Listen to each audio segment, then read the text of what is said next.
का इजराइल दौरा। कल अमेरिकी राष्ट्रपति इजराइल का दौरा करेंगे।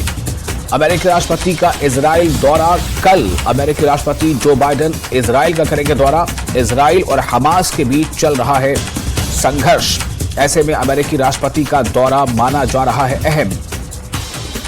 इस वक्त की अहम खबर, अमेरिकी राष्ट्रपति का इजराइल दौरा होने वाला है कल। अमेरिकी राष्ट्रपति इजराइल का करेंगे दौरा। इजराइल और हमास के बीच चल रहा है संघर्ष। ऐसे में अमेरिकी राष्ट्रपति का दौरा माना जा रहा है काफी अहम। अमेरिकी राष्ट्रपति जो बाइडेन इजराइल का दौरा करने वाले हैं।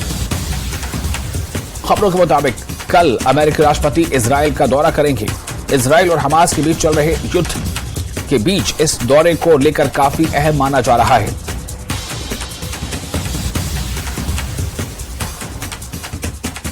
अमेरिकी राष्ट्रपति का इजराइल दौरा होने वाला है कल। अमेरिकी राष्ट्रपति जो बाइडेन इजराइल का दौरा करेंगे।